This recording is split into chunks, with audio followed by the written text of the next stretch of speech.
What's going on? What's going on, people? We are here another day. Yes, sir. Yes, sir. God is good all the time. And He provides us with the proper information every time. He always keeps us on time and in our present state of mind. So, welcome, guys, to the show. I'm your host, Jermaine McCrimmon. This is Humanity Unplugged podcast. And this is our 54th episode. We'd like to thank everyone from around the world on social media, TikTok family, Instagram family, YouTube family, Facebook family, Twitter, you name it. We try to be involved in it. And we thank everyone for the love and support. As we venture out on our everyday struggles of life, you get to meet different people and cultures and different places. You go around and you just stop and enjoy the energy that you get. Hopefully when you go out, guys, you get great positive energy. Sometimes you might go to different places where things just seem to be a little off, and maybe you have to relocate to stay in that positive energy. But I promise you guys, if you stay within positive energy, you will get positive energy in return. And over time, I want to say to each and every last one of you that I'm a living witness of positive energy and what it can do for you. Uh, I'm going to give you guys a little brief tutorial of me, a little insight of me, and nothing serious, but still, I've always been hit with the challenge as a black man. And as a black man in this society, people look at us for being the answer, having the answer, and just being a robot. People don't understand what it is exactly to put your head down and just work hard. And that's all we do. There's a lot of strong black individuals out here that take care of their family and be providers for their family and do the right thing. And over time, society and decisions that we make, sometimes not always um, conscious best decisions at the time. Maybe for that particular time it was, but when you do the overall look, you might have made mistakes here and there. And no one's perfect. And it's just so sad that there's no healing for the black men. There's no place of refuge for them to go and to let out their frustration, their anger, their disappointment, their pain, their drama, because we are just taught to be the provider. We are just taught to be the vessel that just keeps giving and keeps going. But oftentimes we find ourselves in depression and dark places where there's no light for us. And hopefully, if this reaches someone that might find themselves in that dark place, there's hope for you. There's hope for you that you can pick up a book or pick up a phone and call someone that's there for you that you could just talk to. And I challenge even every last one of you guys out here who has someone that's you might see might be going through something, or just a friend. Stay in contact with them.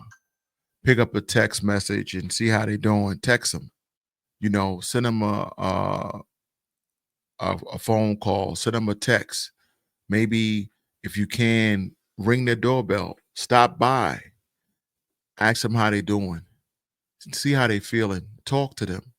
A lot of times we all go through these different type of depressions or type of struggles with life that we have no answers for. Things just happen, and a lot of folks don't realize that it's not controllable. Things happen. You know, the devil have a plan for you just as well as God has a plan. There's two paths for you always to take, positive and negative. It's always the option of two choices. Sometimes when you look at the right choice, there's no real answer in the right choice. You don't get out of trouble picking the right choice. You don't get out of having to go through what you got to go through when you pick the right choice. It's just what it is. You got to go there. That is the right route for you. And that answer or going through that doesn't make you less of a man, because the answer is not a quick answer, or the problem is not resolved quickly. It takes time. A lot of times we just want to have the answer or have the problem solved right away. And that's not what God wants. Sometimes you find God through the struggle. Sometimes you find your answer through perseverance. So I challenge you to not always run for the quick answer or the quick resolution to the situation, because it might not be the best resolution for the situation. It could be the wrong decision. And when you do that, you make the wrong turn, you're on the wrong path. So we got to be very careful with decisions we make and the paths we choose to go through, because a lot of times it's easier to make the turn into the wrong path, but it's hard to get back on the right path. It's hard to get back up that hill that you just jumped off and went down. It's hard to go back up. So, and it might be quite simple, but sometimes there's a greater loss when you try to get back onto the right path. So, in this episode, the 54th episode, I want you guys to understand I've seen a lot of different things. And the first thing I'm going to talk about is something I've seen, and I'm not for sure. All this is alleged, what I'm about to say. I need you guys to listen up. This is serious. But I saw some information that happened out in Tennessee, in a Walmart out in Tennessee. It could have been fake news. It could have been correct. But I want to give this information out for you guys to be on the lookout in these public places, these public surroundings. Please do not walk into any more public places, malls, supermarkets with both your headsets in your ear. You need to be able to listen what's going on around you. Because out in Tennessee, about a day ago or maybe 3 days ago, a lady was in Tennessee Walmart. A man came into the Walmart out in Tennessee and he bit her on the arm. And what I saw and what I heard was very disturbing. It made me think about some things I've seen previously only in movies. And I'm dead serious, guys. They quarantined the whole store. The lady was rushed to the hospital. They quarantined the hospital. From what I'm hearing, military was involved. And the lady got up after being bitten on the arm. She started attacking people, trying to bite them as well. Now, of course, people will tell you that I'm just putting out information that just trying to scare you, or no, I'm not trying to scare anyone. But I talk to people over in India, Russia, United Kingdom, Turkey. Be on the lookout when you go into these supermarkets and see what you see. Keep your third eye open. All this is alleged. Don't have to be true. I have no videos on this because I didn't post the video. I didn't record the video. I didn't resend it out. It got across my desk and I listened to it real carefully. And that's the first thing I want to talk about. Your surroundings. Be very careful, guys. If an outbreak happened right now, what would you do? Do you have enough water and food? Can you lock yourself in? What about your loved ones? How can they get to you? All this is hypothetical. But I did see this article. The video it looked legit. And I got it from a guy that is legit. So I don't know. I'm waiting on some more stuff. I haven't seen it. So just be careful out here, guys, because the government would be the last person to tell you, just like they were the last person to tell you about COVID, last person to tell you about the walking pneumonia that's now starting to be on the uprise as well. I don't know if you know, but walking pneumonia is now the second largest thing since COVID-19 hit. If you have a cough and this cough you have has been around for 5 days or more, a dry cough, and maybe had a fever, you need to go to the hospital. You need to get checked out because walking pneumonia is on the rise, and we need to take offense to it and make sure that we pay attention to the signs our body gives us. So please, for the people out here, be very careful with the two things I just said, which is walking pneumonia and be aware of your surroundings. The next thing I'm going to put you guys into is something that happened over on the Middle East. Let's listen up. Screen is of criminals fleeing the crime scene after shooting a man inside Patna's Paris hospital on Thursday. Now, the picture shows that the criminals were fleeing the crime scene on a bike, with one criminal waving a pistol in his hand. They seem to have no fear of law or being caught. Thus, none even bother to cover their faces. The notorious criminal of Pulwari Sharif include Tausif Raza, Aqib Malik, Sonu Kalu, and Balwant Singh. Clearly, the picture is proof of the deteriorating law and order situation in the poll-bound state of Bihar and reiterates the opposition's narrative of Jungle Raj in the state. The shocking incident of the murder inside Patna Paras hospital was caught on CCTV, showing 5 armed men entering the hospital, then casually walking into a patient's room, pumping bullets into him and escaping without being stopped. Now, guys, I want to tell you this happened over in India and Bajar, the hospital in Penta. Some things I want to let you guys know that this wasn't stage number one. But ironically, when you look at things like this with a trained eye, there's a couple things that stick out. When I talk about this, I want you to know that this was something that was said a long time ago. There's been threats on this man's life, and they knew there were threats on this man's life. However, what I don't like when you see this video, and it will be up on YouTube this week, maybe Thursday of this week, I want you guys to know that this is a criminal that had to have a procedure done, but yet there's no military or security from the prison outside of his room. There was no military or security or correction officers inside his room.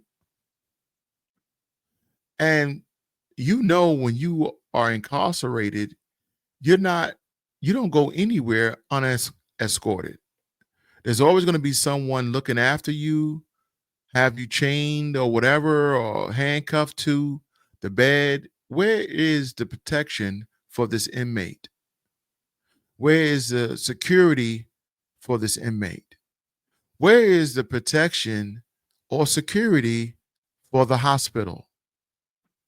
How come these 5 individuals, walk inside of this hospital, all of them with guns in their waistline, take out the guns out of their waistline, straight beeline to the man's room? They know where his room is. They know everything. Straight beeline, 5 individuals, 4 wearing a hat, and execution style setup, hit off was done. None of them wearing masks. None of them wearing any type of protection to cover their face. One guy, the guy that's in the front, he's not even wearing a hat. He wants you to see who he is off the rip with gun in hand, wearing the clothes. The man is executed in the room, and the last one leaves, which was the first one in, leaves the room, and he is have no interest of knowing someone's looking for him or anything or any repercussions will be done to him. There's no one in the hospital floor to be seen until after the guys leave. People pop their heads out. What hospital have you went to on this earth that you went to the floor of any hospital, especially an ICU floor, and there's no one to be seen on the floor? There's not a patient in the hallway. There's not a nursing staff nowhere around. There's nothing, no security. There's no one to be present, almost like they went to a morgue. How is that possible? You really want us to believe that the corrections facility didn't know this was going to happen? Police didn't know this was going to happen? No one knew this was going to happen? No. This terror runs very deep. The fear runs very deep. They can reach out and touch you anywhere you at. That's what it spells. This is clearly not a movie. This is Bihar's horrifying reality. The CCTV cameras at the hospital captured the 5 shooters pulling out their guns, opening the ICU door, entering and shooting, and then fiercely escaping the crime scene. The target, Chandan Mishra, died during the treatment. New visuals that have in fact come in just show how difficult it's been for law and order to be implemented in Bihar. This shows the march, rather, by the gunmen after pumping bullets inside the patient who was being treated at a ward at Paris Hospital.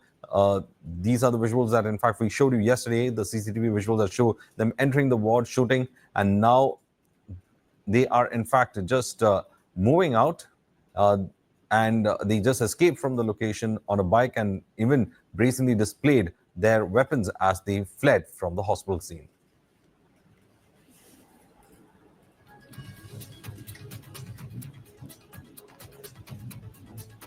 These guys are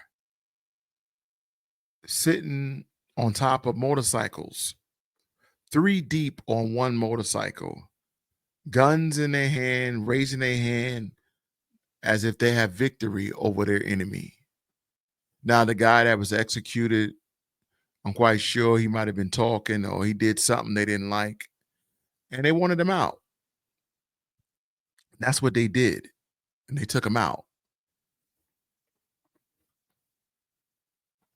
And no one was present.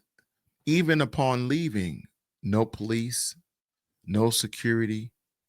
So you're telling me in this area or where this hospital is located that people can just come in from off the street, walk into where you at, and just take you out. No security, no type of frontline defense whatsoever. You know, this reminds me of an incident that happened in Pennsylvania not too long ago when an individual went into the hospital out in Pennsylvania, ICU, and commenced shooting. It happened. Check it out. No metal detectors, whatever it is. He just went in there with his gun and started letting off. I thought when you go to the hospital, you're sick or you need care. Where's the protection for the victims here? Where's security, law enforcement for the people that are wounded, medically hurting, people that's just can't take care of themselves? They're in a situation and there's no care for them. There's no protection for them.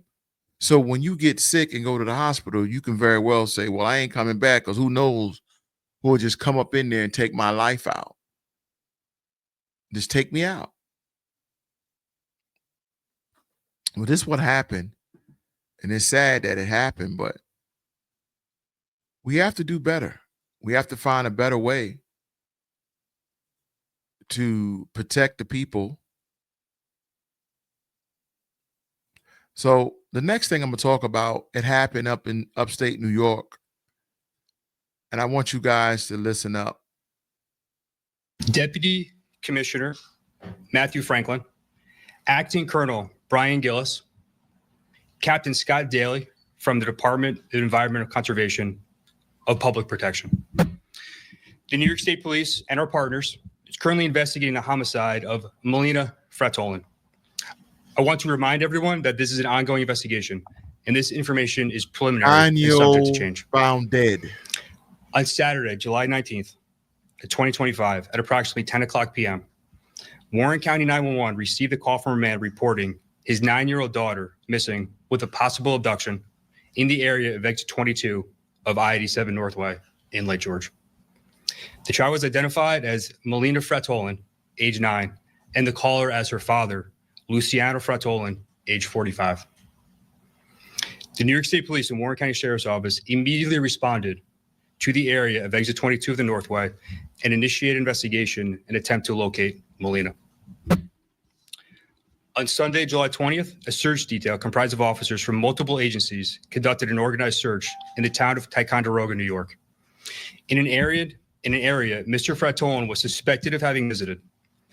During that search detail, at approximately 10:50, members of the New York State Police Forest Rangers located Melina deceased in the shallow portion of a pond. This investigation has revealed that on July 11th, 2025, Mr. Frattolin and Melina, both residents of Montreal, Quebec, legally entered the United States for the purpose of a vacation. They were expected to return to Canada on Sunday, July 20th, at which time Melina would be returned to the custody of her mother in Montreal. The mother and Mr. Frattolin have been estranged since 2019. The child resided full-time with her mother, and Frattolin visited with the child when in Canada. At about 5:30 p.m. on July 20th, Melina is observed with her father on video surveillance in Saratoga Springs, New York. At about 6:30 p.m., she spoke to her mother on the phone and told her she and her father were en route back to Canada. The child appeared to be in good health and did not indicate she was under any duress. The investigation has determined sometime after Melina's phone call with her mother and before Mr. Frattolin's 911 call, he allegedly murdered Melina and left her body in a remote area where she was later discovered by law enforcement. And this is where I stop it at, guys. What went through this man's mind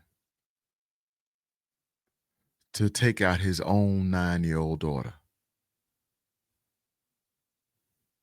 Remember, I started off the podcast by saying to you, state of mind and making sure that if you need someone to talk to or things might not go your way, and for me and things that might have happened to me, I didn't lose my way. There's a lot of people that lose their way. There's a lot of people, they hear voices in their head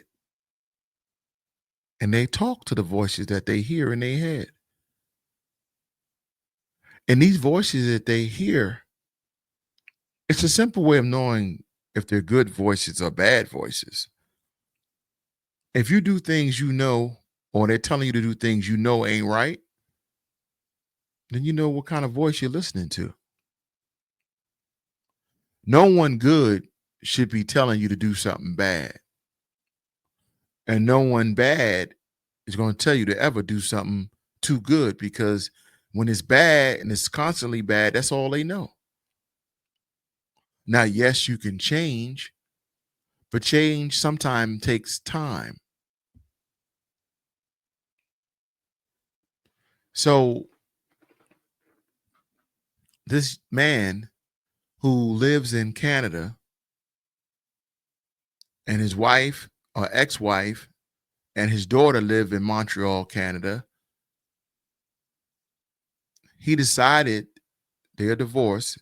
He's separated from his wife, takes his daughter on a trip to New York, and they cross over, which is no problem. People do it all the time. And they had a great time over here. And before she made it back home, the father said, enough is enough. You lived long enough. Now, he takes her out, but he's still living.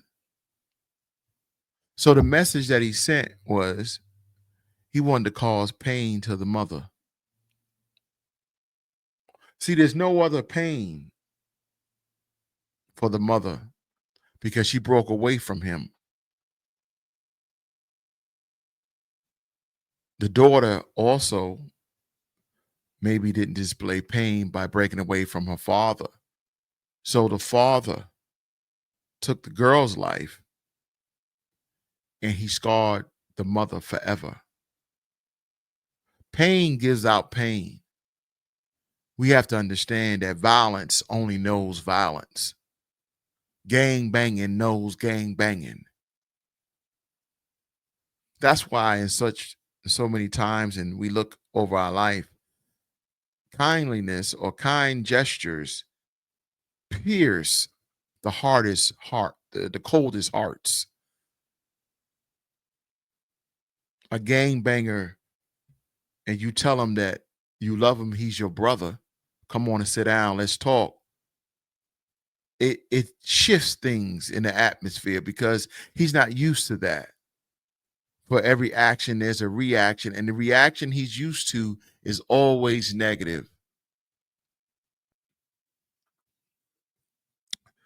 A lot of times, my previous jobs, I go to a disruptive person or a loud and boisterous person, a person that seeks some type of attention because something of unjust or unfairness they might think has took place.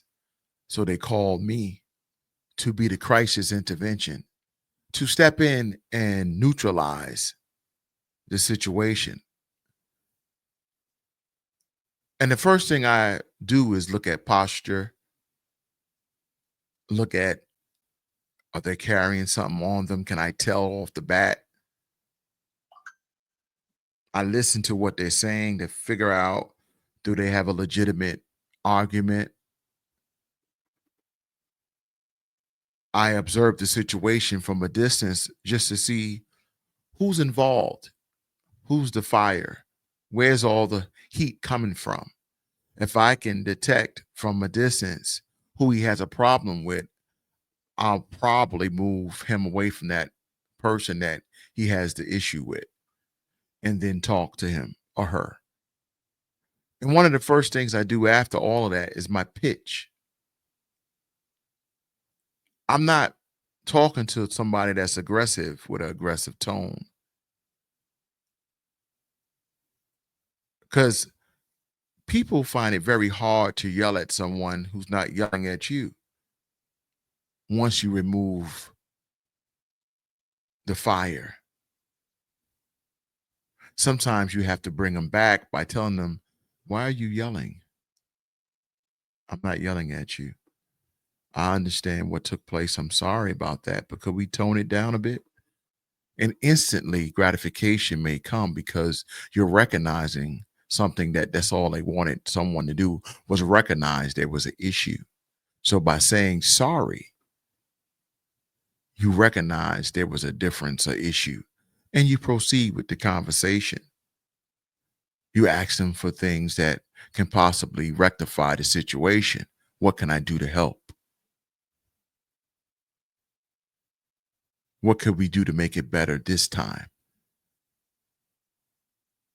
And you move forward. Oftentimes, you'll find a great resolve.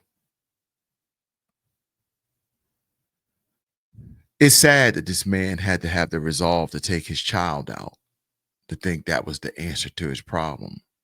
But oftentimes, when I tell you you choose the wrong path, it's easy to jump down the hill. It's harder to climb up it. And now, what are you going to do now? You think you hurt somebody and you really hurt yourself. We have to really look deep before we leap, people. Look really deep before you leap.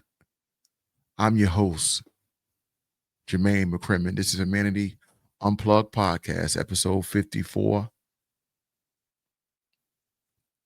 Blood in, blood out. We need to take care of ourselves and our families.